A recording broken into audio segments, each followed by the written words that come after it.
नमस्कार दोस्तों, स्वागत है आपके अपने चैनल ममता हिंदी कहानियाँ में। यहाँ आपको मिलेंगी दिलचस्प और प्रेरणादायक हिंदी कहानियाँ जो आपके दिल को छू जाएंगी। अगर आपको हमारी कहानियाँ पसंद आए तो कृपया चैनल को सब्सक्राइब करें, वीडियो को लाइक करें और अपने विचार नीचे कमेंट में जरूर बताएं। आपके सपोर्ट से हमें और भी बेहतर कहानियाँ लाने की प्रेरणा मिलती है। धन्यवाद।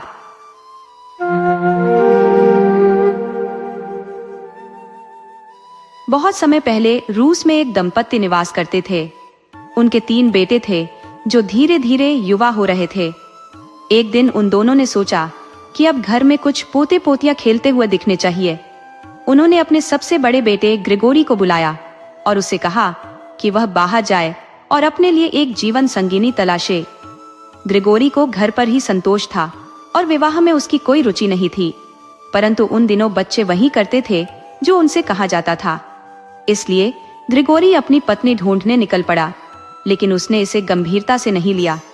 वह अत्यंत संकोची स्वभाव का था, सो पूरे शहर में चुपचाप एक तरफ से दूसरी तरफ हो आया और यह मान लिया कि किसी ने उसे देखा नहीं। पुराने शहर के द्वार से निकलते समय कुछ हंसती खिलखिलाती लड़कियां उसके पास से गुजरी। ग्रिगोरी ने पूरी कोशिश की कि उन्हें दिखाए कि उसका उनसे कोई वास्ता नहीं। उनके चले जाने पर वह तेजी से वहां से खिसक गया। शहर के बाहर पहुंचकर वह एक सुनसान रास्ते पर आ गया जहां दूर दूर तक कोई भी नजर नहीं आ रहा था। तभी एक भयावह ड्रैगन उसके सामने आ गया। भय के मारे वह दूसरी ओर भागने लगा, पर ड्रैगन भी उसके सामने आकर खड़ा हो गया और अत्यंत विनम्र आवाज में बोला, मुझसे भयभीत मत हो, मैं तुम्हें कोई हानि नहीं पहुंचाऊंगा। क्या मैं जान सकता हूं कि तुम कहां जा रहे हो? कुछ क्षणों तक ग्रिगोरी कुछ कह नहीं पाया। फिर थोड़ी देर बाद हकलाते हुए बोला, ओह नहीं नहीं, मैं अपने घर वापस जा रहा हूँ। मेरे माता पिता मेरा विवाह करना चाहते हैं, पर मुझे कोई उपयुक्त कन्या नहीं मिल रही है। ड्रैगन ने कहा, तुम मेरे साथ आओ, मैं तुम्हारा एक परीक्षण लूंगा। यदि तुम उस परीक्षण में सफल हुए तो तुम्हें जीवन संगिनी प्राप्त हो जाएगी। ड्रैगन का विनम्र स्वभाव देखकर ग्रिगोरी को लगा कि यह विचार बुरा नहीं है, इसलिए वह परीक्षण देने के लिए उसके साथ चल पड़ा। चलते चलते दोनों एक विशाल काले संगमरमर की चट्टान के पास पहुंचे। ड्रैगन ने कहा, यदि तुम इस चट्टान को हटा सकोगे तो तुम्हें वह मिलेगा जिसे तुम तलाश रहे हो। ग्रिगोरी को वह पत्थर बहुत भारी नहीं लगा, बल्कि उसे देखकर वह खुद को अत्यंत ताकतवर महसूस करने लगा। उसने गर्व से कहा, ओह, इस पत्थर को तो मैं चुटकियों में हटा दूंगा। और उसने पत्थर हटाना शुरू कर दिया। कहकर उसने पत्थर को पहले खींचा, फिर उसको धक्का दिया, पर वह पत्थर तो हिलकर ही न दे। यह देखकर वह ड्रैगन से बोला, चिंता न करो, मुझे लग रहा है कि शायद मैं इसको गलत तरीके से हटाने की कोशिश कर रहा हूँ। शायद इसको एक तरफ को धक्का देना पड़ेगा। उसने फिर ऐसा ही किया। पत्थर को धक्का लगाते लगाते वह हांफने लगा। उसकी सांस तेज हो गई, उसके सिर में हथौड़े बजने लगे, उसका पसीना छूट गया और वह तो बस बिल्कुल बेहोश होने वाला ही हो गया। ये देखकर ड्रैगन बोला, अफसोस, तुम तो इस इम्तिहान में ही फेल हो गए। तुमको अब पत्नी नहीं मिलने वाली। ग्रिगोरी को यह देखकर थोड़ा बुरा लगा कि वह इम्तिहान में फेल हो गया, पर दूसरी तरफ यह सोचकर वह खुश भी हुआ कि अब उसको शादी नहीं करने पड़ेगी। यही सब सोचता हुआ वह अपने घर वापस आ गया। घर आकर उसने अपने माता पिता को बताया कि उसके साथ उस दिन क्या हुआ था। उसके माता पिता बहुत ही दुखी हुए, पर उन्होंने यह ग्रिगोरी से कहा नहीं। कुछ दिन बाद उन्होंने अपने दूसरे बेटे मीशा को बाहर भेजने का इरादा किया कि वह भी बाहर जाए और अपने लिए एक पत्नी ढूंढ कर लाए। मीशा भी वैसा ही महसूस करता था जैसा ग्रिगोरी महसूस करता था। उसको भी घर में बैठे रहना बहुत अच्छा लगता था और जिंदगी को आसान तरीके से जीना अच्छा लगता था, पर उसको भी मालूम था कि उसको भी जाना पड़ेगा। उसके साथ भी वही हुआ जो ग्रिगोरी के साथ हुआ था। उसको भी सड़क पर वही ड्रैगन मिला जो ग्रिगोरी को मिला था, या फिर शायद दूसरा भी हो सकता था। पर कुछ भी हो, उसने भी मीशा से यही कहा कि वह उसका एक इम्तिहान लेगा और अगर वह उसमें पास हो गया तो समझो कि उसको उसकी पत्नी मिल गई। पर वह भी रोता हुआ घर वापस आया और रोते हुए अपने माता पिता को बताया कि वह पत्थर नहीं हटा सका। माता पिता के मुंह से निकला, ओह बेचारा मीशा, हम जानते हैं कि तुमने उस पत्थर को हटाने में अपनी पूरी कोशिश लगा दी होगी, पर खैर अब क्या हो सकता है। हालांकि वे इस बात से पहले की तरह फिर से बहुत ही दुखी हुए, फिर भी उन्होंने अपने इस दुख को छिपा कर ही रखा। पर रात को जब उनके बच्चे सो गए तो दोनों इस बारे में बात करने लगे कि अब क्या करना चाहिए। पिता बोला, यह सब देखकर अब हम इवान को तो उसकी पत्नी ढूंढने के लिए बाहर नहीं भेज सकते, क्योंकि वह तो कोई काम ठीक से करता ही नहीं है। वह तो सारा दिन बस अंगीठी के पास बैठा बैठा सूरजमुखी के फूल के बीज खाता रहता है। इसके अलावा उसको बाहर भेजना खतरे वाला काम भी तो हो सकता है। क्या पता वह ड्रैगन उससे गुस्सा हो जाए और वह उसको मार दे। इसलिए इवान को बाहर नहीं भेजा गया, जो इवान को बिल्कुल भी अच्छा नहीं लगा। उसने अपने माता पिता की बहुत मिन्नतें की और उनको बाहर जाने के लिए मना ही लिया, सो उनको उसको भी अपनी पत्नी ढूंढने के लिए बाहर भेजना ही पड़ा। पर अगली सुबह उन्होंने फिर अपना विचार बदल दिया, पर इस बात के लिए अब काफी देर हो चुकी थी। इवान तो सुबह ही घर छोड़कर अपनी यात्रा पर निकल गया था। उसको भी सड़क पर ड्रैगन मिला। उसने उससे भी पूछा, तुम कहाँ जा रहे हो? इवान बोला, मेरे भाई शादी करना चाहते थे, पर उनको तो पत्नी मिली नहीं, अब मेरी बारी है। उस ड्रैगन ने अपनी भौहें उठाकर उससे पूछा, क्या तुम सचमुच में शादी करना चाहते हो? इवान बोला, क्यों नहीं, तो तुम्हें एक इम्तिहान पास करना पड़ेगा। ठीक है, पर क्या तुम सचमुच में इम्तिहान पास करना चाहते हो?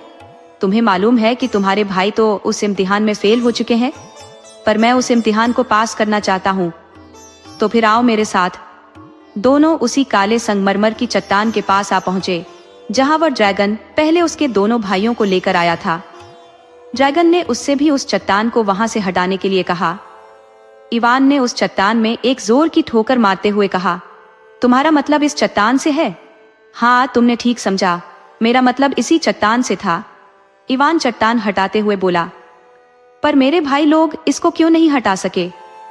इवान ने देखा कि उस चट्टान के नीचे तो एक गहरी झिली खुली हुई थी। ड्रैगन बोला, शायद वे इसको हटाने के लिए काफी ताकत का इस्तेमाल कर रहे थे।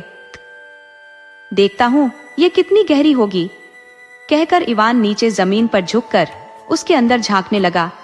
उसने देखा कि उसमें तो बहुत अंधेरा है और वह तो काफी गहरी चली गई है, क्योंकि उसके अंदर तो एक खोखली नली चली गई थी और नीचे जाकर तो वह दिखाई भी नहीं दे रही थी।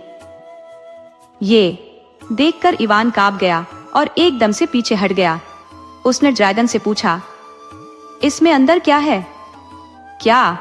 इसके नीचे? इसके नीचे तो पाताल है, और क्या है? मैंने तो इसके बारे में कभी नहीं सुना, क्या है यह? अरे तुमको नहीं पता, दूसरे राज्यों की तरह से वहां भी राज्य है, जैसे तांबे का राज्य, चांदी का राज्य और सोने का राज्य, और हर राज्य में एक एक जारेवना है।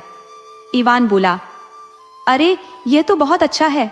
सो जब मैं यह इम्तिहान पास कर लूंगा तो वह लड़की मुझे कहाँ मिलेगी जिससे मुझे शादी करनी है? वह लड़की तुम्हें नीचे मिलेगी।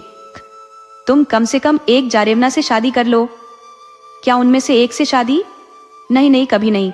बहुत बहुत धन्यवाद, मैं पाताल के राज्यों में नहीं जा रहा, मुझे तो वहां लोग मार देंगे। अचानक ड्रैगन जोर से चिल्लाया, पर इवान तुम इसीलिए तो यहाँ हो कि तुमको उन्हें आजाद कराना है। ड्रैगन की भयानकता को देखकर तो इवान इतना घबरा गया कि वह तो बस यही सोचता रह गया कि किसी तरह से वह सुरक्षित घर पहुंच जाए। वह बुड़बुड़ाया, पहले मैं इसके बारे में सोच लूं। ये सोचते हुए कि थोड़ी देर में ही ड्रैगन थक जाएगा और वहां से चला जाएगा, वह वहीं खड़ा खड़ा उस झिरी में से उस खोखली नली को देखता रहा।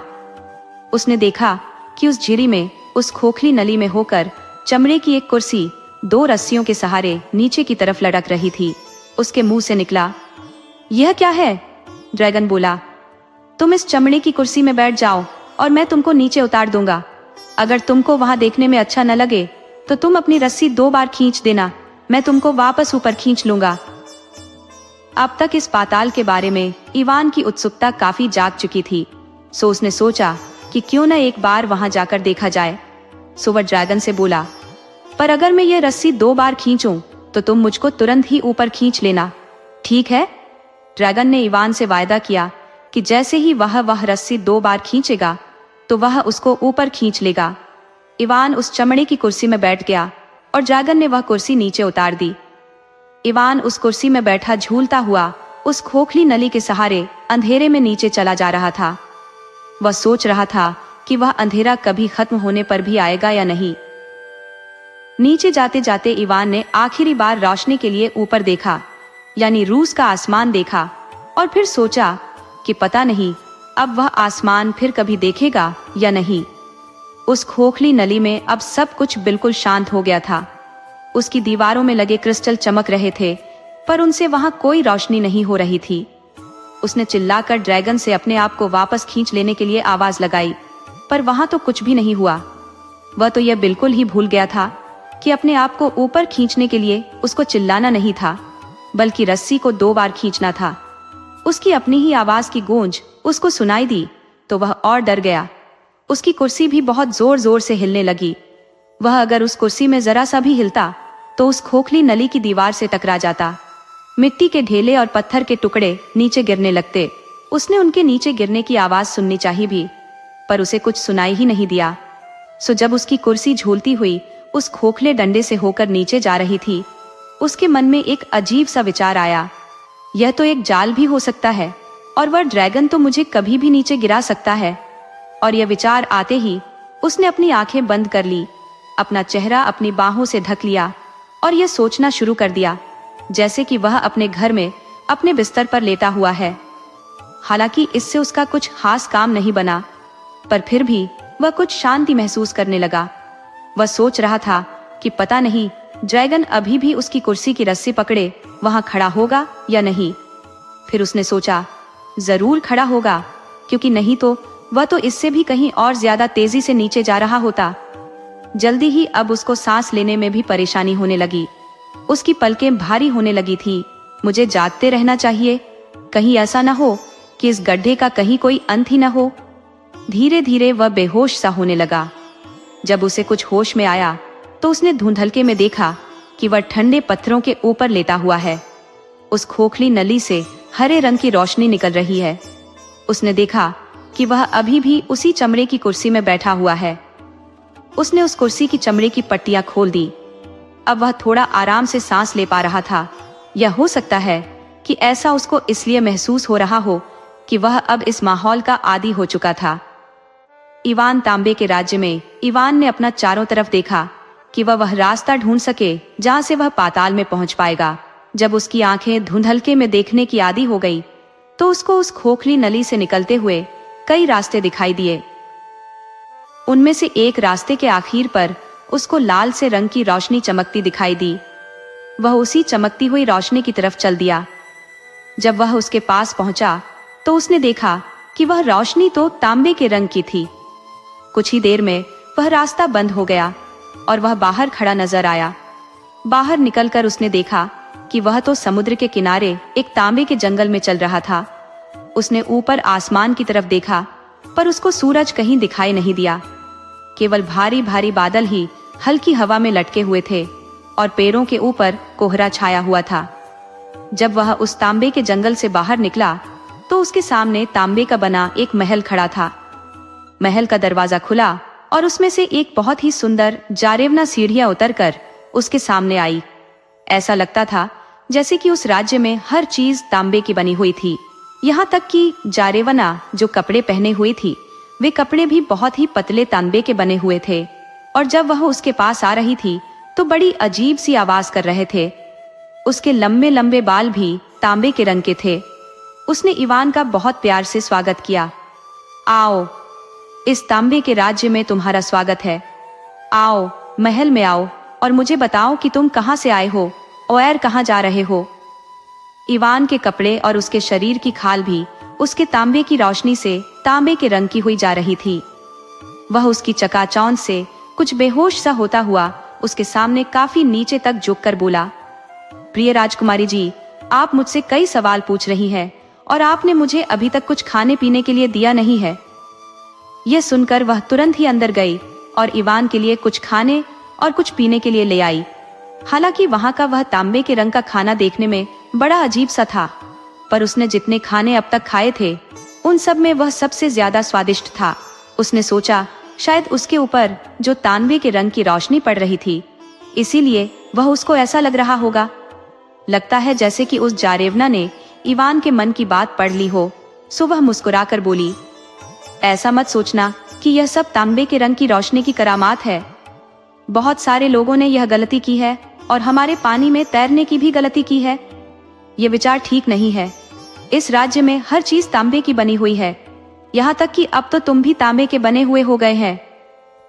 यह सुनकर इवान ने अपना चेहरा छू कर देखा तो कांप गया। वह ठीक कह रही थी, उसकी खाल सख्त और ठंडी हो गई थी। पर मैं धातु का आदमी नहीं बनना चाहता।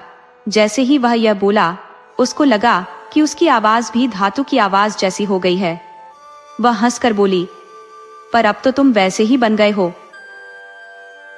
अचानक जारेवना को लगा कि इवान को धातु का बनने में अच्छा नहीं लग रहा है। सो वह फिर बोली, तुम चिंता मत करो इवान, ये बदलाव तो केवल उसी समय के लिए है। जब तक तुम यहाँ हो, बाद में यह सब खत्म हो जाएगा। ये सब तो जादू का कमाल है। जब हम लोग ऊपर की दुनिया में चले जाते हैं तो हम लोग भी सामान्य लोगों की तरह ही हो जाते हैं। इसलिए अब तुम यहाँ आराम से बैठो और मुझे अपने बारे में कुछ बताओ। अगर तुम मुझे यहाँ से आजाद कराने आए हो तो मेरा यह जानना बहुत जरूरी है। इवान ने पूछा, आप यहाँ कब से रहती है? राजकुमारी ने कुछ दुखी होते हुए कहा, मुझे किसी और जगह की याद ही नहीं है। मुझे केवल सूरज और चांद नाम की चीजों की भी बहुत धुंधली सी याद है, पर यह भी अब बहुत पुरानी बात हो गई। तब इवान ने जारेवना को अपने बारे में और ड्रैगन के मिलने के बारे में सब कुछ बताया। उसने उसको यह भी बताया कि वह अपने लिए एक पत्नी ढूंढने निकला था। उसको बहुत खुशी होगी अगर वह उससे शादी कर लेगी। राजकुमारी ने जवाब दिया, नहीं, यह नहीं हो सकता इवान, क्योंकि मैं यह जगह तभी छोड़ सकती हूँ जबकि पहले सुनहरी जारेवना यहाँ से आजाद हो जाए। उसके लिए तुम पहले समुद्र के किनारे वाले जंगल में से जाओ और फिर अंधेरी सुरंग में से होकर जाओ तो तुम चांदी के राज्य में पहुंच जाओगे। वहां तुमको एक और जारेवना मिलेगी जो मुझसे भी ज्यादा सुंदर होगी। सो इवान उसे वहीं छोड़कर चांदी के राज्य में जाने के लिए तैयार हुआ। उसके जाने से पहले इस तांबे के राज्य वाली जारेवना ने उसको उसकी रक्षा के लिए एक तांबे की अंगूठी दी। इवान ने उसको इसके लिए धन्यवाद दिया और वहां से चल दिया। इवान चांदी के राज्य में इवान सुरंग में चलता रहा तो उसको उस सुरंग के आखिर में एक सफेद रोशनी चमकती दिखाई दी। जैसे जैसे वह उस रोशनी के पास आता गया तो उस रोशनी की चमक तेज और तेज होती गई। जल्दी ही वह एक बड़ी सी गुफा में खड़ा हुआ था। उसकी तो छत ही बहुत ऊंची दिखाई देती थी, जैसे वह मीलों ऊपर तक हो। उस गुफा की छत से चांदनी की एक चमकीली किरण सफेद बिछ के जंगल के ऊपर पड़ रही थी। चांदी जैसे सफेद समुद्र के किनारे पर एक महल खड़ा था। गुफा के फर्श पर चांदी का मुलायम रेत बिखरा पड़ा था। उसकी छत से चमकते हुए पत्थर लटके थे जिनसे रोशनी हो रही थी। आवाजों में वहां केवल हवा की और समुद्र के किनारे पर उसकी लहरों के टकराने की ही आवाज हो रही थी। समुद्र के किनारे एक जारेवना अपनी घोड़ी पर सवार हुई घूम रही थी। इवान को देखकर वह उसकी तरफ घूमी तो घोड़े की कुदान से समुद्र का ठंडा पानी जो इधर उधर बिखरा तो इवान कांप गया। वह अपने घोड़े की रास पकड़कर घोड़े को सीधे उसके सामने ले आई। अपने चेहरे से अपने चांदी के बाल हटाते हुए वह बोली, इस चांदी के राज्य में तुम्हारा स्वागत है। इवान ने सोचा कि जैसे पहले वाली जारेवना तांबे की बनी थी, शायद यह जारेवना चांदी की बनी हुई होगी। उसने उसको बहुत नीचे तक झुककर नमस्ते की। उसने भी इवान से पूछा कि वह कहाँ से आया था और कहाँ जा रहा था। थोड़ा रुककर वह बोला, प्रिय राजकुमारी, तुम्हारे सवालों के जवाब देने से पहले मुझे कुछ खाना और पीना चाहिए। वह उसको महल के अंदर ले गई और उसको कुछ खाने के लिए और शराब पीने के लिए दी। वह खाना चांदी की तरह सफेद था और शराब भी बिल्कुल चमकती हुई सफेद थी। जब वह खा रहा था तो उसने अपने हाथों की तरफ देखा। उसने देखा कि उसका तांबे जैसा रंग तो बिल्कुल ही चला गया था और अब उस रंग की जगह चांदी का रंग लेने लगा था। उसने अपने बालों में अपनी उंगलियां फिराई तो उनमें भी उसको कुछ अजीब सी आवाज सुनाई दी। उसने सोचा, उम्मीद है कि यह सब भी बहुत देर तक नहीं रहेगा। जब वह खा चुका तो जारेवना से बोला कि वह एक पत्नी की तलाश में था। क्या वह उससे शादी करना पसंद करेगी? वह बोली, अफसोस ऐसा नहीं हो सकता। तुमको इस अंधेरी सुरंग से जाना पड़ेगा जब तक कि तुम सोने के राज्य में न पहुंच जाओ। वहां एक और जारेवना तुम्हारा इंतजार कर रही है, पहले तुम्हें उसे आजाद कराना पड़ेगा। उसने भी उसको एक चांदी की अंगूठी दी और कहा, लो, यह चांदी की अंगूठी लो और देखो, इसे हमेशा पहने रहना, ये तुम्हारी यात्रा में तुम्हारी रक्षा करेगी। इवान ने उससे वह चांदी की अंगूठी ली, उसको धन्यवाद दिया और अपनी आगे की यात्रा पर आगे बढ़ गया। इवान सोने के राज्य में उस अंधेरी सुरंग में कुछ दूर चलने के बाद इवान को उसके आखिरी हिस्से पर एक सुनहरी रोशनी दिखाई दी। पहले की तरह से जब वह उस सुरंग के आखिर में पहुंचा तो यह गुफा तो पहली 2 गुफाओं से भी बहुत बड़ी थी। जार के इस राज्य में तो हर चीज सोने में नहाई जैसी लग रही थी। एक पल को तो उसको लगा कि वह सूरज देख रहा है, पर जब उसने ऊपर देखा तो उसको इस रोशनी में थोड़ी गर्मी तो लगी, पर बाहर की दुनिया में उसे सूरज कहीं दिखाई नहीं दिया। पर जब उसने बाद में उसके बारे में सोचा तो उसने देखा कि वह तो पानी के ऊपर धूप की चमक पड़ रही थी। उस रोशनी में तो उसकी अपनी खाल और कपड़े भी सुनहरे लग रहे थे। उस सोने के राज्य में सारी चीजें असली सोने की थी। जारेवना भी अपने महल के सामने सुनहरी रेत पर खड़ी हुई थी। वह इवान को देखकर बहुत खुश हुई और उसने इवान के सामने सुनहरी खाना और सुनहरे रंग की चमकती शराब रखी। इवान ने उसको बताया कि वह अपने घर से अपनी पत्नी ढूंढने निकला था। फिर उसने उससे कहा, अगर तुम मेरी पत्नी बनना चाहती हो तो अब भी मेरे साथ चलो। ये सुनकर उसको बड़ा आश्चर्य हुआ जब राजकुमारी ने उसे मुस्कुराकर जवाब दिया, हाँ, मैं तुमसे शादी करूंगी, पर पहले तुम यह सोने की अंगूठी लो और देखो, तुम इसको तांबे की और चांदी की अंगूठियों के साथ साथ हमेशा पहने रहना, ये तुम्हारी हमेशा रक्षा करेगी। अब हम चलते हैं और अपनी बहनों को आजाद कराते हैं। कहकर वे उसी अंधेरी सुरंग से वापस चल दिए। वे चांदी के राज्य से गुजरे। वहां चांदी के राज्य वाली जारेवना ने उनका बड़े जोर शोर से स्वागत किया और वह भी उनके साथ चल दी। फिर वे तांबे के राज्य में आए जहां से पहली जारेवना भी उनके साथ हो ली। उसके बाद वे उस जगह आए जहां इवान ऊपर से उस खोखली नली से नीचे उतरा था। उसमें चमड़े की कुर्सी अभी भी लटकी हुई थी, पर उस खोखली नली का अंत उसे कहीं दिखाई नहीं दे रहा था। उसको पता ही नहीं था कि उसके दोनों भाई वहां खड़े हुए थे। असल में जब इवान कई दिनों तक नहीं लौटा तो उसके माता पिता ने उनको इवान को ढूंढ लाने के लिए भेजा था। उन्होंने अंदाज लगाया कि वह शायद यहीं नीचे होगा, सो वे वहां घंटों खड़े खड़े इस बात की हिम्मत बटोर रहे थे कि वे वहां नीचे कैसे उतरे। बाद में जब उनकी हिम्मत नहीं पड़ी तो उन्होंने एक दूसरे को यह कहकर बहला लिया कि शायद इवान मर गया। वे लोग वहां से जाने ही वाले थे कि तांबे के राज्य वाली जारेवना उस चमड़े की कुर्सी में चढ़ गई और उसकी रस्सी को एक हल्का सा झटका दिया। इवान के भाइयों ने रस्सी हिलती देखी तो उनको लगा कि कोई उनसे नीचे से कुछ कहना चाहता है, सो उन्होंने वह रस्सी खींचनी शुरू कर दी। जब वह चमड़े की कुर्सी ऊपर आई तो उसमें तो तांबे के राज्य की जारेवना बैठी हुई थी। ऊपर आकर उसने वह कुर्सी फिर से नीचे भेज दी। इस बार चांदी के राज्य की जारेवना ऊपर आई और फिर सोने के राज्य की जारेवना ऊपर आई। आखिर में इवान उस चमड़े की कुर्सी में बैठा। उसके भाइयों ने उसे खींचा, पर अब तक वे उस रस्सी को खींचते खींचते थक चुके थे, सो वे बहुत धीरे धीरे रस्सी खींच रहे थे। पर जब उनको यह पता चला कि उस कुर्सी में इवान था तो उनको उससे जलन होने लगी कि इवान वहां सफल हो गया था जहां वे बुरी तरह फेल हो गए थे। ग्रेगरी बोला कि हम उसकी सहायता क्यों करें।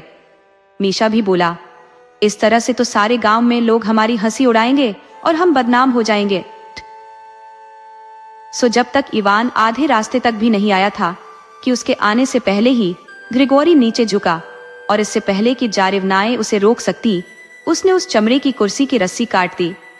तीनों जारेवनाएं इवान के लिए बहुत जोर जोर से रो पड़ी। उन्होंने इवान के भाइयों से बहुत प्रार्थना की कि वे उसको बचा ले, पर वे तो उसकी सुनने वाले थे नहीं। जारेवनाएं तो बस अब इसी से संतुष्ट थी कि इवान उनकी दी हुई अंगूठियां अभी तक पहने था। इवान का पाताल से बाहर निकलना, उधर रस्सी के कटते ही इवान उस अंधेरे खोखली नली में नीचे गिर पड़ा। वह 2 दिन तक तो वहां से हिल भी नहीं सका। जब वह हिलने डुलने लायक हो गया तो वह बहुत ही नाउम्मीद सा बैठ गया कि अब वह बाहर जाने का रास्ता कैसे पाएगा। उसकी आंखों में आंसू आ गए। वह यही समझ नहीं पा रहा था कि वह वहां से बाहर जाने के लिए किससे पूछे और अब कौन सी सुरंग ले। फिर यह सोचकर उसने एक दूसरी ही सुरंग ली कि शायद यही सुरंग उसको वहां से बाहर ले जाएगी। वह सुरंग धीरे धीरे नीची होती जा रही थी। कहीं कहीं तो उस सुरंग की छत इतनी नीची थी कि उसको बहुत झुक कर चलना पड़ रहा था और कभी कभी तो उसको पत्थरों पर घुटनों के बल भी चलना पड़ रहा था। कुछ देर इस तरह चलने के बाद इवान को लगा कि वह सुरंग कुछ चौड़ी और ऊंची हो गई है। जल्दी ही वह एक बहुत ही बड़ी गुफा में खड़ा था। ये गुफा तो उसको किसी दूसरी दुनिया का ही हिस्सा लग रही थी। हालांकि वह काफी अंधेरा था, पर फिर भी वह वहां ठीक से देख पा रहा था। वहां आसमान में बादल बहुत नीचे थे, सो वह यह नहीं जान सका कि उस राज्य के आसमान में चांद या तारे थे या नहीं। वह वहां एक जंगल में दलदल के किनारे खड़ा था। सीलन की गंध चारों तरफ उड़ रही थी। हवा ठंडी थी, सो वह इधर उधर किसी ऐसी गर्म जगह की तलाश में था जहां वह उस ठंड से बच सके। सारे में वहां कई रंगों के और कई शक्लों के मशरूम उगे हुए थे। सुबह होने के कुछ देर बाद ही इवान को एक बहुत ही छोटा सा बूढ़ा मिला। उसकी बहुत लंबी सफेद दाढ़ी थी और वह एक पेड़ की अजीब सी शक्ल की जड़ पर बैठा हुआ था। उसने उस बूढ़े को अपनी सारी कहानी बताई और पूछा कि वह कैसे माँ रूस की नम जमीन पर वापस जा सकता है।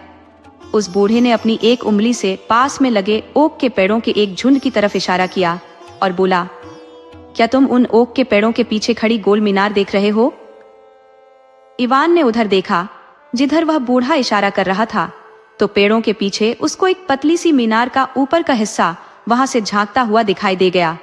वह बोला, हाँ, मुझे वह मीनार दिखाई दे रही है। बूढ़ा आगे बोला, उस मीनार में एक बहुत ही लंबा जादूगर रहता है। वह इतना लंबा है कि उसका सिर तो छत को छूता है। तुम वहां चले जाओ, वह तुमको बताएगा कि तुम वापस रूस कैसे पहुंच सकते हो। इवान ने उस बूढ़े को धन्यवाद दिया और उस लंबी मीनार की तरफ चल दिया जिसमें वह लंबा जादूगर रहता था। जब वह उस मीनार के पास पहुंचा तो उसको लगा कि जो कुछ वह सोच रहा था वह नहीं था, बल्कि वहां तो एक मुलायम सा धुआं था जो उस मीनार की एक बहुत ही छोटी सी खिड़की से बाहर निकल रहा था। वह मीनार के और पास गया और वहां जाकर उसका दरवाजा खोला तो चांदी के जाले के कुछ टुकड़े उसके चेहरे पर आकर पड़े। इससे उसको लगा कि जैसे वह मकड़ियों के हजारों जालों के बीच चलकर आ रहा हो। उसने अपने चेहरे से जितने अच्छी तरह से वह साफ कर सकता था वे छोटे छोटे रेशमी जाले के टुकड़े साफ किए और अंदर जाने से पहले उसने अपनी बहुत जोर से आती हुई छींक को भी रोका जो उन जालों की वजह से उसको आने वाली थी। खुशकिस्मती से दरवाजा बाहर की तरफ खुला, वरना उसको उस मीनार में घुसने में भी बहुत मुश्किल होती, क्योंकि हालांकि वह मीनार बहुत ऊंची थी पर साथ में वह तंग भी बहुत थी। उसमें घुसने के लिए भी इवान को अपने आप को उसकी दीवार से सटकर ही उसके अंदर घुसना पड़ा। जैसे ही वह उस मीनार के अंदर घुसा तो उसको वहां वह जादूगर खड़ा दिखाई दे गया। उसके अंदर वह लंबा जादूगर खड़ा खड़ा अपनी चांदी जैसी दाढ़ी के बालों को हाथी दांत की कंघी से कंघी कर रहा था। उसके सिर के बाल उसकी दाढ़ी जितने ही लंबे थे, पर उसकी खोपड़ी पर गंजेपन का एक चमकदार चकत्ता था। शायद यह चकत्ता वहां इसलिए था कि उस जगह वह उस मीनार की छत से छूता था। उसने कत्थई रंग की एक थैले जैसी पोशाक पहन रखी थी जिस पर सारे में चांदी के बाल लगे हुए थे। जब उसने इवान को देखा तो उसने अपनी दाढ़ी के बालों में कंघी करना रोक दिया और कंघी को साफ करना शुरू कर दिया। इससे उसके बालों के कई सारे छोटे छोटे बादल खिड़की के बाहर उड़ गए और बहुत सारे बाल उसके कमरे में भी इधर उधर उड़ने लगे। कुछ बाल उसके चेहरे के चारों तरफ भी उड़ने लगे, जिससे उसके चेहरे का काफी हिस्सा ढक गया। इससे इवान उसका पूरा चेहरा भी एक बार में नहीं देख सका। इवान से बात करने से पहले जादूगर को अपना गला साफ करने में कई मिनट लग गए। तब तहीं जाकर वह इवान से बड़ी ऊंची आवाज में बोला, किसी ने रूसी हड्डियों को यहाँ आने के लिए नहीं कहा, वे तो यहाँ अपने आप ही आई हैं। यह सुनकर इवान ने थोड़ा इंतजार किया कि शायद वह जादूगर कुछ और बोले, पर वह और कुछ भी नहीं बोला, क्योंकि बदकिस्मती से उसके सिर के सामने जादूगर के बालों का एक बहुत बड़ा बादल आ गया था। सुना तो वह कुछ देख ही सका और न ही कुछ बता सका कि वह जादूगर क्या सोच रहा था। इवान ने उस जादूगर को हंसाने की बहुत कोशिश की, जैसे अपनी गर्दन टेढ़ी करके, और उसके चेहरे की तरफ देखकर वह बोला, हाँ, वे अपने आप ही आई हैं। उस लंबे जादूगर ने उसकी इस बात का कोई जवाब नहीं दिया और फिर से अपनी दाढ़ी में कंघी करने लग गया। इवान आगे बोला, ओ ताकतवर जादूगर, क्या तुम मुझे बता सकते हो कि मैं वापस अपनी माँ रूस की नम जमीन पर कैसे पहुंच सकता हूँ? पर वह जादूगर फिर से अपनी कंघी साफ करने लग गया। उसकी कंघी से निकले बालों का बादल काफी तो खिड़की से बाहर उड़ गया, पर काफी फिर भी कमरे में भी उड़ता रहा। कई मिनटों बाद उसने फिर अपना गला साफ किया और अपनी उसी ऊंची आवाज में बोला, माँ, रूस की नम जमीन पर पहुंचने के लिए तुमको यहाँ से दाईं तरफ करीब 30 गहरी झील जाना चाहिए। वहां दूर जाकर तुमको एक झोपड़ी मिलेगी जो मुर्गे की टांगों पर खड़ी होगी। उस झोपड़ी में एक बूढ़ी जादूगरनी बाबा यागा रहती है। उस झोपड़ी में घुसने से पहले तुमको जादू के कुछ शब्द बोलने होंगे। इस बुढ़िया के पास एक गरुड़ चिड़ा है जो तुमको माँ रूस की नम जमीन तक ले जा सकता है। इवान ने पूछा, और वे जादू के शब्द क्या है? ऊपर से आवाज आई, वे तुम्हें पता चल जाएंगे।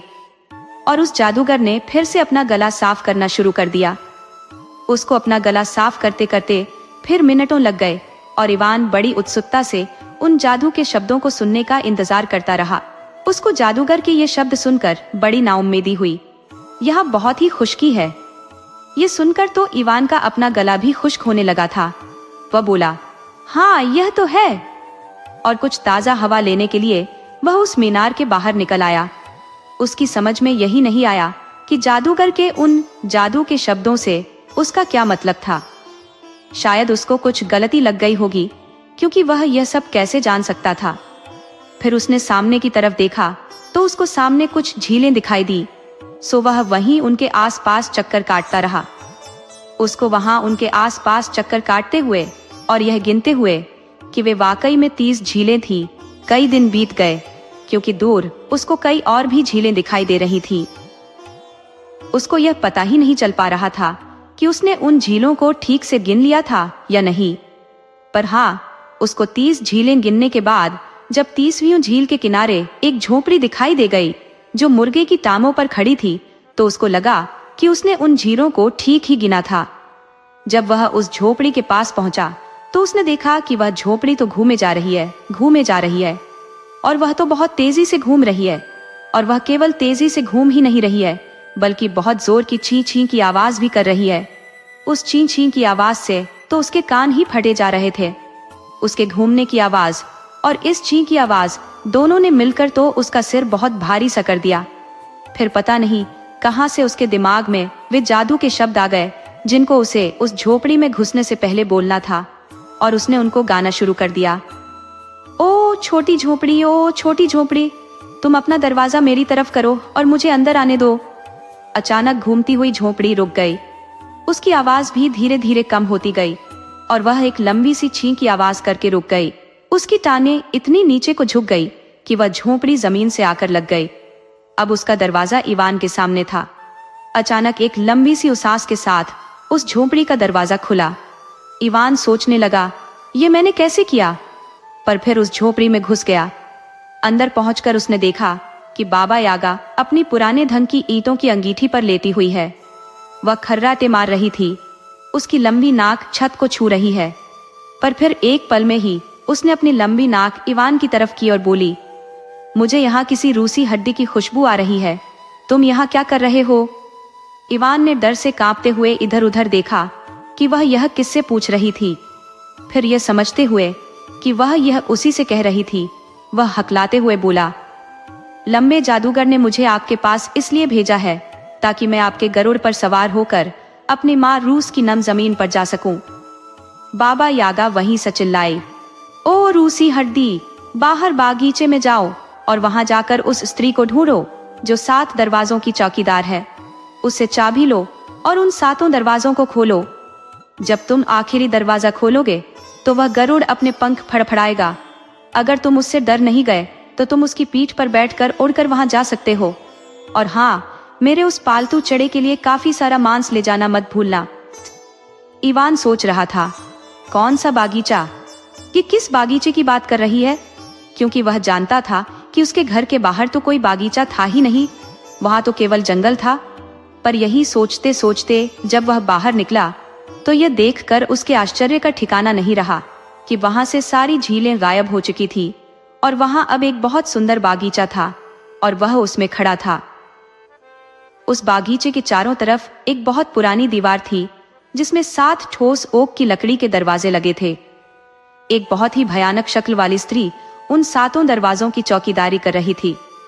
हालांकि उसका तो यह सब देखकर ही दिल डूबने लगा, पर फिर उसने सोचा कि अगर मैंने बाबा यागा से बात कर ली और मुझे कुछ नहीं हुआ तो यह स्त्री उससे ज्यादा बुरी तो नहीं हो सकती। पर जब वह उसके कुछ फीट पास तक आ गया तो अचानक ही उसने एक बड़ी सी तलवार निकाल ली। उसकी आंखों में वहशीपना छा गया। ये देखकर इवान का तो जैसे खून ही जम गया। वह वहीं से चिल्लाया, बाबा, यागा ने मुझसे तुमसे चाबी लेने के लिए कहा है। ये सुनकर उस स्त्री ने अपने हाथ से तलवार छोड़ दी और उसका स्वागत किया। वह उसके यात्रा के लिए कुछ खाना पीना और कुछ और सामान लेकर आई। इवान ने बाबा यागा का कहा माना, सो वह निडर होकर गरुड़ की पीठ पर बैठ गया और उससे जितना भी मांस लिया जा सका उतना मांस उसके लिए उसने ले लिया। कुछ समय बाद इवान को भूख लगने लगी तो उसने सोचा कि मैं उस मांस में से थोड़ा सा मांस खा लेता हूँ। हमारे पास तो हम दोनों के लिए जितना मांस चाहिए उससे कहीं ज्यादा मांस है। सो उसने उसमें से थोड़ा सा मांस खा लिया। जब वे लोग कुछ देर तक उड़ चुके तो गरुड़ ने अपनी बटन जैसी पीली पीली आंखें इवान की तरफ घुमाई तो इवान ने उसको कांपते हाथों से मांस का एक टुकड़ा खिला दिया। गरुड़ ने भी उसे इवान के हाथों से छीनकर एक ही बार में खा लिया। उस उड़ान के दौरान ऐसा कई बार हुआ कि जब भी गरुड़ ने उसकी तरफ देखा तभी उसने उसको मांस खिलाया, पर हर बार उसे लगा कि वह गरुड़ तो अपनी तेज चोंच से उसका हाथ ही काट लेगा, परंतु ऐसा हुआ नहीं। जल्दी ही सारा मांस खत्म हो गया, पर रास्ता तो अभी बाकी था। गरुड़ ने फिर इवान की तरफ देखना शुरू किया। अब इवान को तो मालूम था कि उसके पास जितना मांस था वह सब खत्म हो गया था, सो वह उस पर चिल्लाया, घूम कर देखो, अब सारा मांस खत्म हो गया, तुम्हारे लिए अब मेरे पास कुछ भी नहीं बचा। इस पर गरुड़ ने उसको अपनी तेज निगाहों से घूरा। इवान ने भी उसको घूरा, पर उसका तो एक एक जोड़ कांप रहा था। इवान को लगा कि यह गरुड़ तो पता नहीं कब तक उसको इस तरह से घूरता रहेगा, पर उसने देखा कि जल्दी ही उसने अपना मुंह फिरा लिया और इवान ने शांति की सांस ली। अचानक एक ची की आवाज के साथ, जिसे इवान का खून तो बस जम सा ही गया, गरुड़ ने एक बार फिर अपना सिर घुमाकर इवान की तरफ देखा और उसकी गर्दन से मांस का एक टुकड़ा काट लिया। इवान ने देखा कि वे उस समय एक खोखली नली में से ऊपर की तरफ उड़ रहे थे। इवान तो इस सब से इतना डर गया और उसे इतना धक्का लगा कि उसे अपनी गर्दन में से मांस निकाले जाने का जरा भी दर्द महसूस नहीं हुआ। अब उसको यह लगने लगा कि यह गरुड़ तो उसको ही टुकड़े टुकड़े करके खा जाएगा। सो उसने तय किया कि अब की बार अगर उसने उसकी तरफ देखा तो वह उसके ऊपर से कूद नीचे पड़ेगा। उसको सपने में लगा कि वे उस खोखली नली में से दूर, बहुत दूर किसी रोशनी की तरफ उड़े जा रहे हैं। उसने देखा कि जब वे उस नली के आखिरी सिरे पर पहुंचे तो वह गरुड़ काले संगमरमर की चट्टान के पास उतर रहा था। इवान तुरंत ही उसकी पीठ से नीचे लुढ़क गया। वह नम घास पर लेट गया और सोचने लगा कि अब तो यह गरुड़ बस उसको खा ही जाएगा। पर यह देखकर उसे बड़ा आश्चर्य हुआ जब उसको खाने की बजाय वह उसके गले की मांस का टुकड़ा जो उसने खा लिया था वापस लाया और इवान से कहा कि वह उसको अपने घाव के ऊपर रख ले, इससे उसका घाव भर जाएगा। इसके बाद वह उस खोखली नली से होकर वहां से चला गया। इवान ने ऐसा ही किया। उसका घाव कुछ पलों में ही भर गया। सूरज की किरणों की गर्मी से इवान के शरीर में कुछ जान सी आई और उसने अपने अंदर ताकत महसूस की। जब वह वहां लेटा हुआ था तो सूरज की एक किरण उसकी एक अंगूठी पर पड़ी। तब उसे याद आया कि वह कहाँ था और अब कहाँ है। उसने झुककर माँ रूस की नम जमीन को चूमा और देखा कि उसकी खाल और उसके कपड़े सब कुछ सामान्य रंग के हो गए हैं। भगवान की प्रार्थना कहकर वह अपने घर को वापस चल दिया। घर आकर उसने देखा कि तीनों जारेवना उसके माता पिता के घर में उसका इंतजार कर रही थी, क्योंकि वह ऊपर की दुनिया में आ गई थी, इसीलिए उनके ऊपर पड़ा जादू भी टूट गया था। इवान के माता पिता को बता दिया गया था कि उसके बड़े भाइयों ने उसके साथ क्या किया था। उन्होंने उनको घर से बाहर निकाल दिया। इवान ने उनसे प्रार्थना की कि वे उसके भाइयों को माफ कर दे और उनको फिर से घर में बुला ले। उसके माता पिता ने उसकी प्रार्थना पर उनको घर वापस बुला लिया। इवान ने सोने के राज्य वाली जारेवना से शादी कर ली और फिर उनके कई बच्चे हुए। दूसरी जारेवनाओं ने भी शादियां कर ली, पर इवान के भाइयों के साथ नहीं। इवान के भाई भी अपने माता पिता के साथ खुशी खुशी रहे। दोस्तों, आपको कहानी कैसी लगी अपने सुझाव कमेंट करना न भूले। तो चलिए आज की अगली कहानी शुरू करते हैं।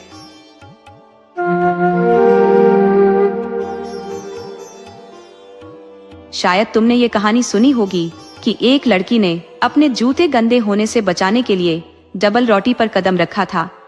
जो कुछ उसके साथ हुआ वही इस कहानी का मुख्य प्रसंग है।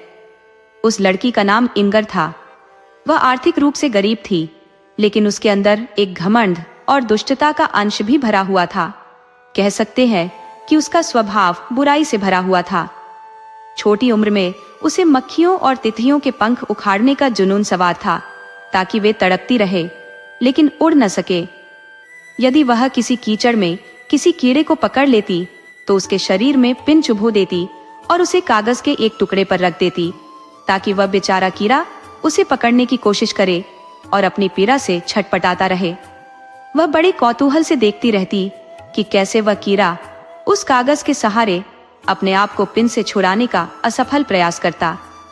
उसका यह खेल उसे असीम आनंद देता था। वह जोर जोर से हंसते हुए कहती, देखो, कीचड़ का कीड़ा पड़ रहा है, देखो, वह पन्ना उलट रहा है। समय के साथ उसकी आदतों में सुधार तो नहीं हुआ, बल्कि उसका घमंड और बढ़ता गया। इंगर सुंदर थी और यह उसकी किस्मत का एक विरोधाभास था, जिसने उसे और भी बुरा बना दिया। अन्यथा शायद दुनिया उसके साथ वैसा सौम्य व्यवहार न करती।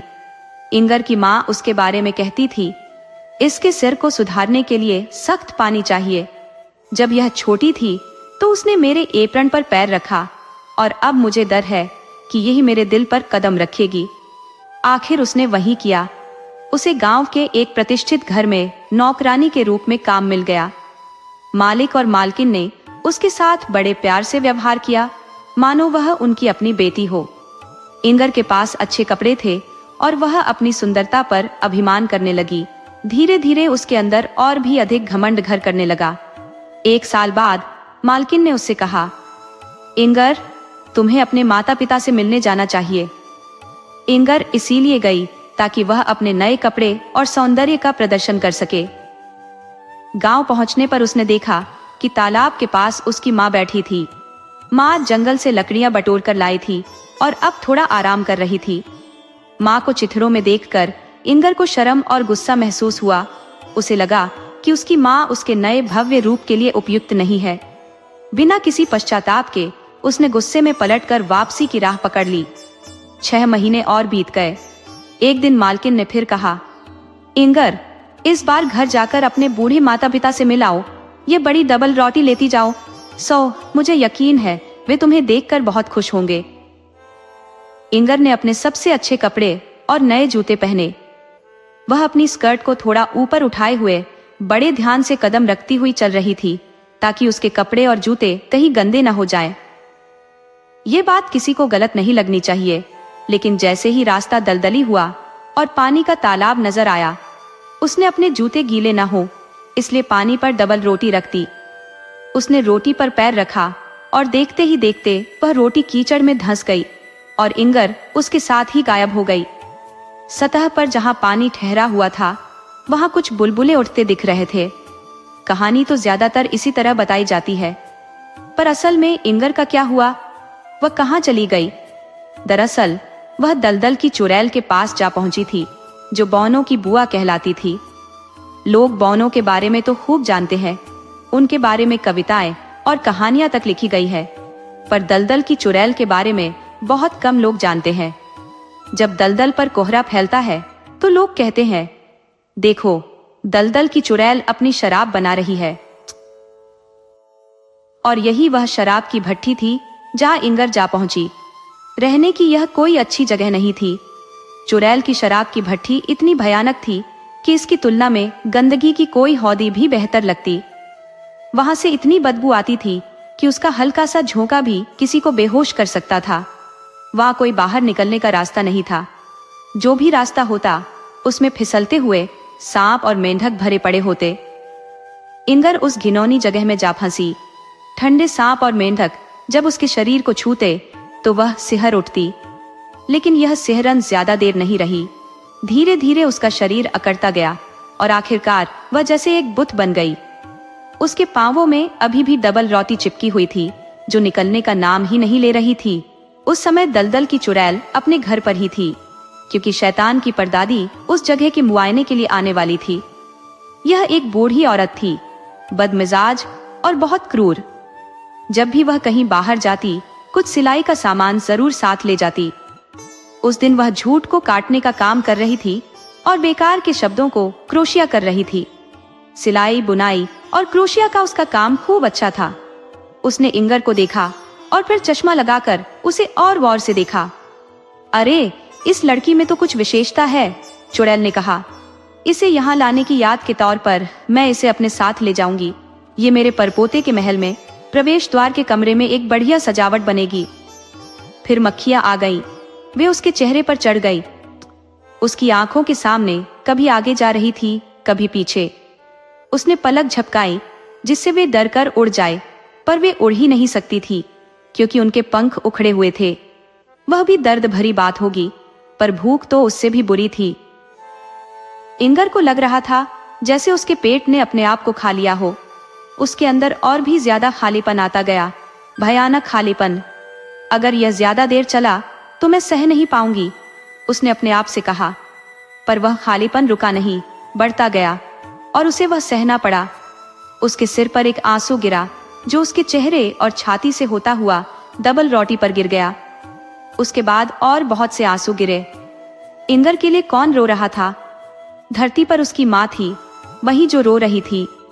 जब कोई माँ अपने बुरे बच्चे की वजह से रोती है तो वे आंसू बच्चे तक पहुंच जाते हैं, पर उससे बच्चे को कोई मदद नहीं मिलती, बल्कि उसका दर्द और परेशानी और बढ़ जाते हैं। ओह, ये भयानक भूख खत्म नहीं हो रही। काश वह जिस रोटी पर खड़ी थी उस तक पहुंच पाती। उसे लग रहा था कि उसके अंदर का सब कुछ खा लिया गया है। वह खोखले खोल की तरह रह गई है, जिसमें धरती पर उसके बारे में कही जाने वाली सारी बातें गूंज रही थी। उसे सब सुनाई दे रहा था, पर कुछ भी अच्छा नहीं था। उसके बारे में कही गई हर बात बड़ी सख्त और बुरी थी। उसकी माँ उसके लिए रो रही थी, पर साथ ही कह रही थी कि अहंकार का सिर नीचा होता है। इंगर, यही तुम्हारी बदकिस्मती है। तुमने अपनी बेचारी माँ को कितना दुख पहुंचाया है। धरती पर सब लोग यहाँ तक कि उसकी माँ भी उसके पाप के बारे में जानते थे कि कैसे उसने डबल रोटी पर पैर रखा और दलदल में गायब हो गई। एक गडरिये ने यह होते हुए देखा था और उसने सबको बता दिया था। तुमने मुझे बहुत दुखी किया है इंगर, माँ ने ठंडी सांस भरते हुए कहा। पर मुझे ऐसा ही कुछ होने का डर था। इंगर सोच रही थी, काश मैं पैदा ही नहीं हुई होती, कितना अच्छा होता। अब मेरी माँ के रोने से क्या होगा। उसने अपने मालिक मालकिन को, जो उसे माता पिता की तरह प्यार करते थे, बात करते सुना। वह एक बुरी लड़की थी। उसने भगवान की देन को तारीफ करने के बजाय उस पर पांव रखा। उसे आसानी से माफी नहीं मिलेगी। इंगर सोच रही थी, उनको मेरे साथ सख्ती करनी चाहिए थी, मेरे अंदर की बेवकूफियों को निकाल देना चाहिए था। उसने सुना कि उसके बारे में गाना बनाया गया था, बददिमाग लड़की जिसने सुंदर जूतों को सूखा रखने के लिए डबल रोटी पर पांव रखा। ये गाना बड़ा लोकप्रिय हुआ, सब उसे गाते थे। इंगर सोचने लगी, बताइए, जरा सी गलती के लिए इतना सुनना और सहना पड़ रहा है। औरों को भी तो उनके पापों की सजा मिलनी चाहिए। तब बहुत से ऐसे होंगे जिन्हें सजा देनी पड़ेगी। आह, मुझे कितना भुगतना पड़ रहा है। और उसकी आत्मा भी खोल जितनी या उससे भी ज्यादा सख्त हो गई। ऐसे लोगों के साथ क्या बेहतर हो सकता है, वह सोचती रही। पर मैं अच्छी नहीं बनना चाहती। देखो कैसे घर रहे हैं। और उसका मन सारे इंसानों के लिए नफरत से भर उठा। ऊपर वाले बातें बना रहे हैं। मैं कितना भुगत रही हूं। हर बार जब किसी छोटे बच्चे को उसकी कहानी सुनाई जाती थी, तब इंगर को भी वह सुनाई पड़ती थी। उसने अपने बारे में कभी एक अच्छा शब्द नहीं सुना। वैसे भी बच्चे बड़े निष्ठुर होते हैं। वे कहते थे वह बहुत बुरी थी, यहाँ तक कि वे खुश थे कि उसे सजा मिल रही थी। पर एक दिन जब उसके अंदर गुस्से और भूख से सब खत्म हुआ जा रहा था, उसने सुना कि एक प्यारी भोली बच्ची को उसकी कहानी सुनाई जा रही थी। वह बच्ची जोर से रो पड़ी। वह बददिमाग, अच्छी चीजों से प्यार करने वाली इंगर के लिए रो रही थी। उसने पूछा, क्या वह फिर कभी धरती पर नहीं आएगी? जो बड़ा आदमी उसे कहानी सुना रहा था बोला, नहीं, वह फिर कभी धरती पर नहीं आएगी, पर वह माफी मांग ले और कहे कि वह फिर ऐसा नहीं करेगी। पर वह माफी नहीं मांगेगी, बड़े ने कहा। लड़की बोली, काश वह ऐसा कह दे। अगर वह फिर धरती पर आएगी तो मैं उसे अपनी गुड़िया का घर दे दूंगी। मुझे लगता है उस बेचारी इंगर को कितना बुरा लग रहा होगा। ये शब्द इंगर के दिल को छू गए और एक पल के लिए उसकी तकलीफ दूर हो गई, क्योंकि यह पहली बार थी कि किसी ने उसे बेचारी कहा था और उसकी गलतियों के बारे में कुछ नहीं जोड़ा था। एक छोटी भोली लड़की उसके लिए रोई थी और चाहती थी कि उसे बचा लिया जाए। उसे अजीब सा लगा। वह खुद भी रो सकती थी, पर रो नहीं पाई, और यह भी एक सजा थी। जैसे जैसे साल बीतते गए, धरती पर उसके बारे में बातचीत कम होती गई। नीचे नरक में घुसने वाले कमरे में कुछ नहीं बदला, पर एक दिन उसने सुना कोई ठंडी सांस लेकर कह रहा था, इंगर, इंगर, तुमने मुझे कितना दुख दिया, पर मैं जानती थी तुम यही करोगी। वह उसकी मरती हुई माँ थी। कभी कभी उसके पुराने मालिक मालकिन उसका नाम लेते थे, पर वे उसके बारे में दयापूर्वक बात करते थे, खासकर उसकी मालकिन। पता नहीं मैं तुम्हें फिर देख पाऊंगी या नहीं इंगर, किसे पता होता है कि कौन कहाँ जाएगा। पर इंगर को पक्का पता था कि उसकी दयालु मालकिन उसकी तरह नहीं भुगतेगी। समय बीतता गया, लंबे कड़वे साल बीतते गए। आखिर फिर एक बार इंगर ने अपना नाम सुना। उसे लगा कभी न खत्म होने वाले हॉल के अंधेरे में उसके ऊपर दो तेज सितारे चमक रहे हैं। वे वही दो दयालु आंखें थी जो धरती पर अब बंद होने वाली थी। कितने साल पहले जो छोटी बच्ची बेचारी इंगर के लिए रोई थी, अब बूढ़ी औरत थी जिसे भगवान ने अपने पास बुलाया था। उस आखिरी वक्त पर जब उसके दिमाग में लंबे जीवन की सारी बातें घूम रही थी, तब उसे यह भी याद आया कि जब वह छोटी बच्ची थी तो इंगर की कहानी सुनकर कितना रोई थी। मरने से पल भर पहले उस औरत को वह पहले हुई बात फिर से ऐसे याद आई कि वह जोर से बोल उठी, ओ भगवान, क्या मैंने इंगर की तरह आपके उपहारों पर पैर नहीं रखा और कभी यह समझा भी नहीं कि मैंने ऐसा किया है? क्या मैंने अपने अंदर अहंकार महसूस नहीं किया? पर मुझे तुमने कभी बेसहारा नहीं छोड़ा, अब भी मत छोड़ना बाता। जैसे ही बुढ़िया की आंखें बंद हुई, उसकी अंदर की आंखें खुल गई। जो अब तक उससे छिपा था वह अब दिखने लगा। मरते वक्त उसके ख्यालों में इंगर थी, इसलिए अब उसे इंगर का पूरा दुख दिखाई देने लगा। यह देखकर वह फिर से बचपन की तरह फूट फूट कर रोने लगी। उसके आंसू और प्रार्थना शैतान के घर में घुसने वाले हॉल में खड़े इंगर के बुत के खोल में गूंजने लगे। इंगर की दुखी आत्मा ऊपर से बिना उम्मीद के आने वाले इस प्यार से गदगद हो उठी। भगवान की एक दिव्य दूत उसके लिए रो रही थी। उसकी परेशान आत्मा धरती पर बीते अपने जीवन और सारे कामों को याद करने लगी। वह कांप उठी और आंसू बहाने लगी जो इंगर ने कभी नहीं बहाए थे। लड़की अपनी गलती समझ गई और समझते ही जान गई, अब मैं कभी नहीं बच सकती। उसने अभी इतना सोचा भी नहीं था कि स्वर्ग से सूरज की किरण से भी तेज रोशनी उसके ऊपर पड़ने लगी। सूर्य की किरण से बर्फ का आदमी या बच्चे के गर्म मुंह में पड़ी बर्फ जितनी जल्दी पिघलती है, उससे भी ज्यादा जल्दी इंगर का बुत पिघला और गायब हो गया। जहां वह खड़ा था वहां से एक चिड़िया ऊपर जमीन की तरफ उड़ गई। डर और शर्म से भरी वह चिड़िया एक गिरती हुई दीवार के छेद के अंधेरे में छिप गई। वह चिड़िया हर जीवित चीज से डर रही थी। वह चहचहा नहीं सकती थी क्योंकि उसके पास आवाज नहीं थी। उसने बहुत देर तक अंधेरे में बैठने के बाद बाहर झांका और बाहर की खूबसूरती देखने लगी, क्योंकि दुनिया वाकई बहुत सुंदर है। रात का वक्त था, आकाश पर चंद्रमा तिर रहा था, हवा धीमी और ताजी थी, चिड़िया पेड़ों और झाड़ियों की खुशबू संघ रही थी। उसने अपनी परों वाली पोशाक को देखा और जाना कि वह कितनी सुंदर है। प्रकृति की हर चीज कितने प्यार से बनाई गई है। चिड़िया अपने विचारों को गीतों में बताना चाहती थी। वह बसंत में कोयल की आवाज खुशी खुशी से लेती, पर नहीं ले पाई। पर भगवान जो मौन केरे का भी अपनी प्रशंसा में गाया गया, भजन सुन लेता है। उसने इसको भी सुना और समझा, ठीक वैसे ही जैसे उसने डेविड की कविता को शब्दों और लय में व्यक्त होने से पहले उसके दिल में होते हुए ही समझ लिया था। दिन और हफ्ते बीतते गए। चिड़िया में बिना आवाज के गीत बनते रहे। उन्हें चाहे शब्द या संगीत में अभिव्यक्ति नहीं मिली, पर वे कामों में व्यक्त होते रहे। पतझड़ के बाद सर्दियां आ गई। क्रिसमस का भोज पास आ रहा था। किसानों ने आंगन में एक ऊंचे बांस पर जई के पौधे का गुच्छा सा बांध दिया, ताकि ईसा के जन्मदिन के दिन आकाश में उड़ने वाली चिड़िया भूखी न रह जाए। क्रिसमस के दिन सुबह जब सूरज निकला तो वह जई के गुच्छे पर चमका और चहकती हुई चिड़िया उसके चारों तरफ उड़ने लगी। उस वक्त वह अकेली चिड़िया, जो अब तक डर के मारे किसी के पास जाने की हिम्मत नहीं कर पाई थी और अब तक दीवार के छेद में छिपी हुई थी, एक शब्द बोल पड़ी, पिप। उसके मन में एक विचार आया। वह अपनी छिपी हुई जगह से निकली और उड़ चली। उसकी कमजोर सी एक पिप एक पूरे खुशी के गाने की तरह थी। जमीन पर तो वह एक चिड़िया थी, पर स्वर्ग में वे जानते थे कि वह कौन सी चिड़िया थी। बहुत तेज सर्दी थी। झीलें बर्फ से ढक गई थी। जंगल के जानवरों और पक्षियों के लिए मुश्किल वक्त था। खाना मिल नहीं रहा था। बड़ी सड़क पर छोटी चिड़िया उड़ रही थी। सड़क पर जाती सवारियों के निशानों के बीच में उसे जई का एकाध दाना मिल जाता था। जहां यात्री आराम करते थे, वहां कभी कभी उसे डबल रोटी के टुकड़े या चूरा मिल जाता था। वह खुद बहुत कम खाती थी, पर बाकी भूखी चिड़ियों को बुलाती थी ताकि वे खा लें।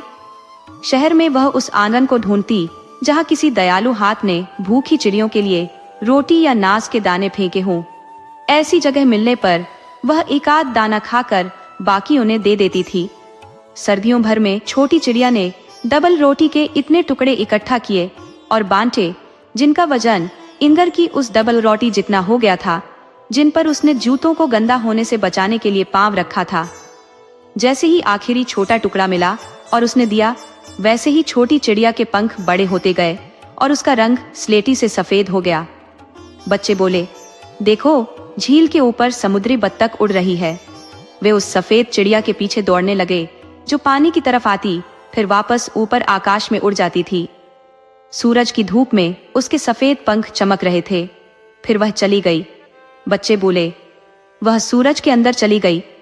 चकमक डिबिया, डैनिश कहानी, हैंस क्रिश्चियन एंडरसन 47। चकमक डिबिया, Danish story in Hindi, Hans Christian Anderson. चकमक डिबिया, परिकथा। सड़क पर एक जवान सैनिक चला आ रहा था। दाया बाया, दाया बाया। उसकी पीठ पर एक बड़ा झोला था और कमर में तलवार लटक रही थी। वह युद्ध से लौट रहा था, थका हुआ पर अडिग। चलते चलते उसकी मुलाकात एक जादूगरनी से हो गई। वह एकदम कुरूप थी। उसका नीचे का होंठ लटक कर छाती तक आ रहा था। वह बोली, शाम की राम राम नौजवान सैनिक, तुम्हारी तलवार बड़ी शान की है और झोला तो खूब विशाल। तुम तो सच्चे फौजी लगते हो। मैं तुम्हें ढेर सारा पैसा दे सकती हूँ। सैनिक ने थोड़ा हैरान होते हुए जवाब दिया, शुक्रिया बुजुर्ग जादूगरनी। जादूगरनी ने पास खड़े एक बड़े पेड़ की ओर इशारा किया और कहा, देख रहे हो इस विशाल पेड़ को? इसका तना खोखला है। तुम इस पर चढ़कर उस छेद में घुस जाना, फिर फिसलते हुए नीचे उतरते जाना। मैं तुम्हारी कमर में रस्सी बांधकर ऊपर से पकड़े रहूंगी। जब बुलाओगे तो तुम्हें ऊपर खींच लूंगी। सैनिक ने जिज्ञासा पूर्वक पूछा, नीचे जाकर करना क्या है? जादूगरनी हंसी और बोली, बस पैसा इकट्ठा करना। अब ध्यान से सुनो। जब तुम नीचे पहुंचोगे तो तुम्हारे सामने एक बड़ा गलियारा आएगा जहां 100 दियों की रोशनी होगी। वहां 3 दरवाजे मिलेंगे जिन पर चाबियां लगी होंगी। आराम से खोल सकते हो। पहले कमरे में घुसते ही तुम्हें एक अलमारी पर बैठा कुत्ता मिलेगा जिसकी आंखें प्याले जितनी बड़ी होंगी। घबराना नहीं, मैं तुम्हें अपना नीला चारखाने वाला कपड़ा दे दूंगी। उसे जमीन पर बिछाकर कुत्ते को उस पर बिठा देना। फिर वह तुम्हें कुछ नहीं कहेगा। अलमारी में तांबे के सिक्के भरे होंगे, जितने चाहो ले लेना। अगर चांदी चाहिए तो अगले कमरे में जाना। वहां दूसरा कुत्ता मिलेगा जिसकी आंखें चक्की के पाट जितनी बड़ी होंगी। डरना मत, उसे भी कपड़े पर बिठाकर जितना चाहो चांदी ले लेना। और अगर सोना चाहिए तो तीसरे कमरे में जाना। वहां का कुत्ता तो और भी भयानक दिखेगा। उसकी आंखें जैसे शहर के मीनार जितनी बड़ी होंगी। मगर चिंता मत करना, उसे भी कपड़े पर बिठाकर जितना चाहो सोना ले लेना। सैनिक ने प्रसन्न होकर कहा, वाह, यह तो बड़ा शानदार है। लेकिन बुजुर्ग जादूगरनी, बदले में तुम्हें क्या चाहिए? मुझे यकीन है तुम्हें भी कुछ चाहिए होगा। बूढ़ी जादूगरनी ने धीरे से कहा, मुझे तो बस वह चकमक डिबिया चाहिए जो वहां मेरी दादी पिछली बार भूल गई थी, और कुछ नहीं। सैनिक ने कहा, चलो मैं तैयार हूं, कमर में रस्सी बांधो। जादूगरनी ने रस्सी बांधते हुए अपना चारखाने वाला कपड़ा देते हुए कहा, ये ले, इसे संभालना। दो। सैनिक ने पेड़ पर चढ़कर छेद से नीचे फिसलना शुरू किया और गलियारे में जा पहुंचा, जहां रोशनी के लिए 100 से भी ज्यादा दिए जल रहे थे। उसने पहला दरवाजा खोला और सामने एक कुत्ता नजर आया, जिसकी आंखें चाय के प्याले जैसी बड़ी थी और वह उसे घूर रहा था। सैनिक ने बिना घबराए कुत्ते को जादूगरनी के कपड़े पर बैठाया और कहा, तुम तो बड़े प्यारे लग रहे हो। फिर उसने आराम से तांबे के सिक्के अपनी जेब में भर लिए और तिजोरी बंद कर दी। कुत्ते को उसकी जगह पर वापस बैठा दिया। फिर वह दूसरे कमरे में गया। यहाँ उसे एक और बड़ा कुत्ता दिखा, जिसकी आंखें चक्की के पाट जितनी विशाल थी। सैनिक ने मुस्कुराते हुए कहा, अरे भाई, ऐसे घूरते मत रहो, तुम्हारी नजरें कमजोर हो जाएंगी। उसने कुत्ते को कपड़े पर बिठाया और तिजोरी खोली। इस बार उसमें चांदी के सिक्के भरे थे। उसने झोले और जेबों में से तांबे के सिक्के निकालकर चांदी के सिक्कों से भर लिया। अब वह तीसरे कमरे की ओर बढ़ा। वहां का कुत्ता इतना विशाल था कि उसकी गोल गोल तोवर जितनी बड़ी आंखें देखकर कोई भी कांप जाए। वह कुत्ता घूरता हुआ उसे देख रहा था। सैनिक ने शांति से उसे प्रणाम किया और टोपी उतारकर बोला, शुभ संध्या महाशय कुत्ता। फिर कुछ पल उसे देखता रहा। अंततः उसने कुत्ते को उठाया और जादूगरनी के कपड़े पर बैठा दिया। उसने तिजोरी खोली और अंदर का नजारा देखकर चौंक उठा। वह खुशी से चिल्लाया, अरे वाह, इतने सारे सोने के सिक्के, इससे तो मैं पूरा शहर खरीद सकता हूँ। सैनिक ने जल्दी जल्दी झोला, जेबें, जूते और टोपी तक सोने से भर लिए। इसके बाद उसने कुत्ते को वापस उसकी जगह बिठाया, दरवाजा बंद किया और खोखले पेड़ से ऊपर की ओर आवाज लगाई, बूढ़ी जादूगरनी, मुझे ऊपर खींचो। जादूगरनी ने ऊपर से पूछा, चकमक डिबिया भी उठा ली? सैनिक ने ईमानदारी से कहा, अरे मैं तो भूल ही गया था। वह वापस गया, डिबिया उठाई और जादूगरनी ने उसे ऊपर खींच लिया। वह सड़क पर वापस आ चुका था, पर अब उसकी जेबें, झोला, टोपी और जूते सब सोने से भरे थे। अब उसके मन में विचार बदलने लगे। उसने जादूगरनी से कहा, तुम्हें इस चकमक डिबिया से क्या काम है? जा आजी। जादूगरनी ने झुंझलाते हुए कहा, तुम्हें इससे क्या? तुम्हें तो सोना मिल गया, अब मेरी डिबिया वापस करो। सैनिक ने कहा, मुझे फौरन बताओ कि तुम उससे क्या करोगी, नहीं तो मैं तलवार से तुम्हारा सिर उड़ा दूंगा। जादूगरनी ने सख्ती से कहा, नहीं बताऊंगी। पर उससे गलती हो गई, क्योंकि सैनिक ने सचमुच उसका सिर काट दिया और वह मर गई। सैनिक ने उसके कपड़े में सारा सोना बांधा और कंधे पर लाद लिया। फिर डिबिया जेब में रखी और शहर की तरफ चल दिया। शहर अच्छा था। सैनिक सबसे बढ़िया सराय में गया। वहां उसने सबसे बढ़िया कमरा मांगा, फिर अपनी पसंद का बढ़िया खाना खाया, क्योंकि अब उसके पास इतना पैसा था कि वह अमीर कहा जा सकता था। उसके जूतों पर पॉलिश करने वाले नौकर को बड़ा ताज्जुब हुआ कि इतने पैसे वाले आदमी के ऐसे घिसे हुए जूते हैं, पर सैनिक को अभी खरीदारी करने का वक्त ही नहीं था। अगले दिन उसने अपने पैसों के हिसाब से अपने लिए कपड़े और जूते खरीदे। अब वह एक बड़ा आदमी बन गया। लोग उसे अपने शहर और राजा तथा उसकी सुंदर बेटी के बारे में बताने को बेचैन थे। सैनिक ने कहा, मैं उसे देखना चाहूंगा। शहर वालों ने बताया, उसे कोई नहीं देख सकता। वह एक तांबे के किले में रहती है, जिसके चारों तरफ दीवारें, बुर्ज और खाई है। राजा किसी को वहां नहीं जाने देता, क्योंकि यह भविष्यवाणी की गई है कि वह एक मामूली सैनिक से शादी करेगी, और राजा यह नहीं चाहता। सैनिक सोच रहा था कि काश मैं उसे देख पाता, पर यह सोचा भी नहीं जा सकता था। वह हंसी खुशी रह रहा था, थिएटर देखने जाता था। उसने एक गाड़ी खरीद ली थी ताकि राजा के बगीचे में चक्कर लगा सके।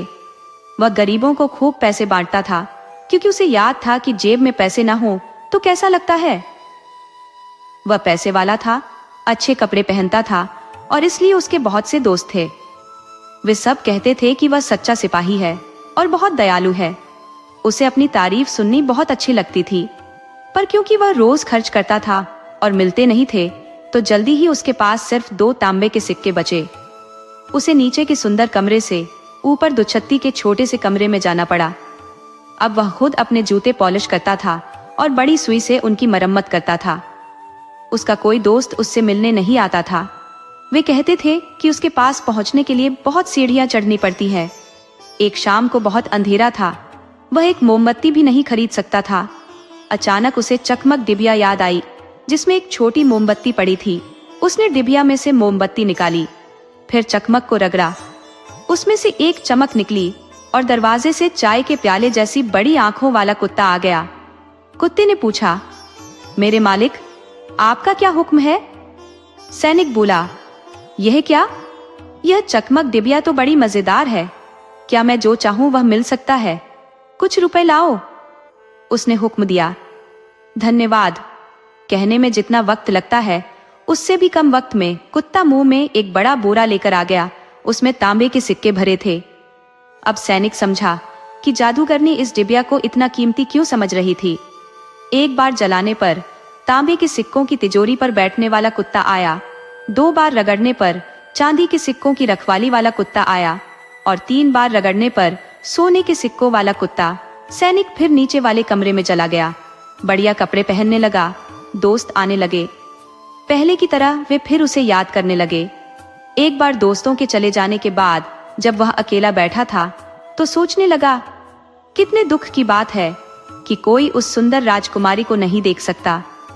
अगर कोई देख ही न सके तो उस खूबसूरती का क्या फायदा? क्या उसे हमेशा ऊंची दीवारों और तांबे के किले के भुओं में छिपे रहना होगा? क्या मैं कभी उसे नहीं देख पाऊंगा? मेरी चकमक डिबिया कहाँ है? उसने उसे रगड़ा। चाय के प्यालों जैसी आंखों वाला कुत्ता आया। सैनिक बोला, मैं जानता हूं कि बहुत देर हो गई है, पर चाहे 1 मिनट के लिए ही सही, मैं उस सुंदर राजकुमारी को देखना चाहता हूं। कुत्ता चला गया और उसी क्षण सोती राजकुमारी को पीठ पर डालकर ले आया। वह बहुत सुंदर थी। कोई भी उसे देखकर समझ सकता था कि वह असली राजकुमारी है। सैनिक सच्चा सैनिक होने के कारण उसे चूमे बिना नहीं रह सका। कुत्ता राजकुमारी को वापस उसके तांबे के किले में छोड़ आया। सुबह माता पिता के साथ चाय पीते वक्त राजकुमारी ने उन्हें बताया कि उसने उस रात बड़ा अजीब सपना देखा। एक बड़ा कुत्ता आकर उसे एक सैनिक के पास ले गया, जिसने उसे चूम लिया। रानी बोली, अच्छी कहानी है, पर वह सचमुच यह नहीं मानती थी। अगली रात उसने सोती हुई राजकुमारी की निगरानी के लिए एक बूढ़ी औरत को भेजा, ताकि यह पता चल सके कि वह सपना ही है, कोई बुरी बात नहीं। सैनिक राजकुमारी को देखने के लिए इतना बेचैन था कि सह नहीं पा रहा था। उसने रात को फिर कुत्ते को उसे लाने के लिए भेजा।